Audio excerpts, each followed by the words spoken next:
SCO की 20वीं वर्षगांठ इस संस्था के भविष्य के बारे में सोचने के लिए भी उपयुक्त अवसर है।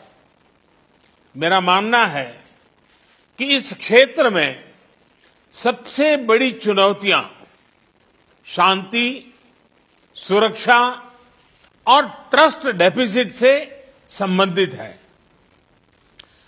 और इन समस्याओं का मूल कारण बढ़ता हुआ रेडिकलाइजेशन है।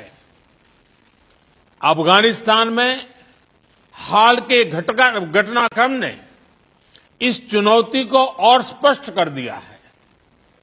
इस मुद्दे पर एससीओ को पहल लेकर कार्य करना चाहिए।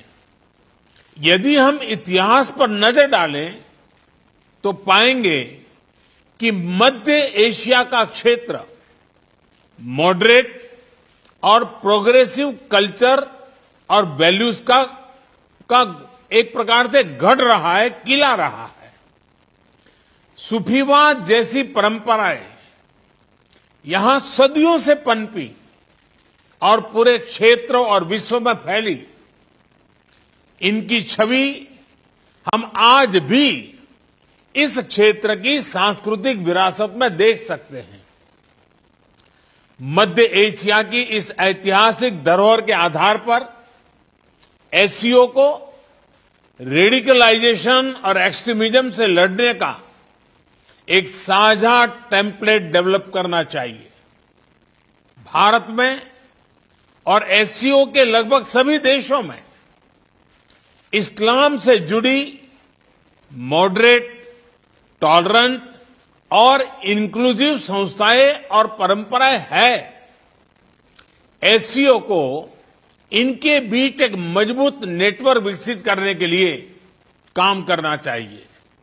इस संदर्भ में मैं एससीओ के रैट्स मैकेनिज्म द्वारा किए जा रहे उपयोगी कार्य की प्रशंसा करता हूं। भारत ने एससीओ रैट्स की अपनी अध्यक्षता के दौरान जो कैलेंडर ऑफ एक्टिविटीज प्रस्तावित की है, उन पर हमें सभी एससीओ पार्टनर्स के सक्रिय सहयोग की अपेक्षा है। एक्सेलेंसी, रेडिकलाइजेशन से लड़ाई क्षेत्रीय सुरक्षा और आपसी ट्रस्ट के लिए तो आवश्यक है ही, यह हमारी युवा पीढ़ियों के उज्जवल भविष्य के लिए भी जरूरी है। विकसित विश्व के साथ प्रतिस्पर्धा के लिए हमारे क्षेत्र को उभरती टेक्नोलॉजी में स्टेक होल्डर बनना होगा। इसके लिए हमें अपने प्रतिभाशाली युवाओं को विज्ञान और रैशनल थिंकिंग की ओर प्रोत्साहित करना होगा। हम अपने एंटरप्रेन्योर्स और स्टार्टअप्स को एक दूसरे से जोड़कर इस तरह की सोच, इस तरह की इनोवेटिव स्पिरिट को बढ़ावा दे सकते हैं। इसी सोच से पिछले वर्ष भारत ने पहले एससीओ स्टार्टअप फोरम और युवा वैज्ञानिक सम्मेलन का आयोजन किया।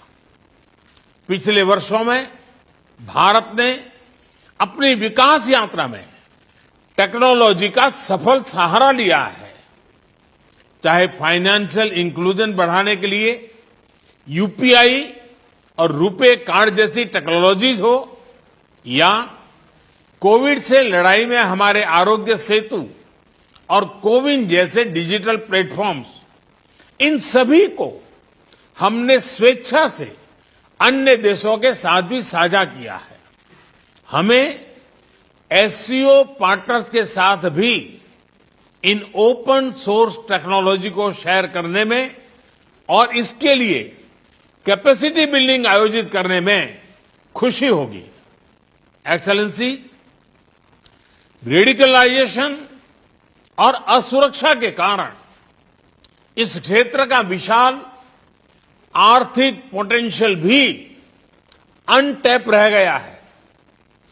खनिज संपदा हो या इंट्रा एससीओ ट्रेड, इनका पूर्ण लाभ उठाने के लिए हमें आपसी कनेक्टिविटी पर जोर देना होगा। इतिहास में सेंट्रल एशिया की भूमिका प्रमुख क्षेत्रीय बाजारों के बीच एक कनेक्टिविटी ब्रिज की रही है। यही इस क्षेत्र की समृद्धि का भी आधार था। भारत सेंट्रल एशिया के साथ अपनी कनेक्टिविटी बढ़ाने के लिए प्रतिबद्ध है। हमारा मानना है कि लैंडलॉक्ड सेंट्रल एशियाई देशों को भारत के विशाल बाजार से जुड़कर अपार लाभ हो सकता है। दुर्भाग्यवश आज कनेक्टिविटी के कई विकल्प उनके लिए खुले नहीं हैं। ईरान के चाबाहार पोर्ट में हमारा निवेश और इंटरनेशनल नॉर्थ साउथ कॉरिडोर के प्रति हमारा प्रयास इसी वास्तविकता से प्रेरित है।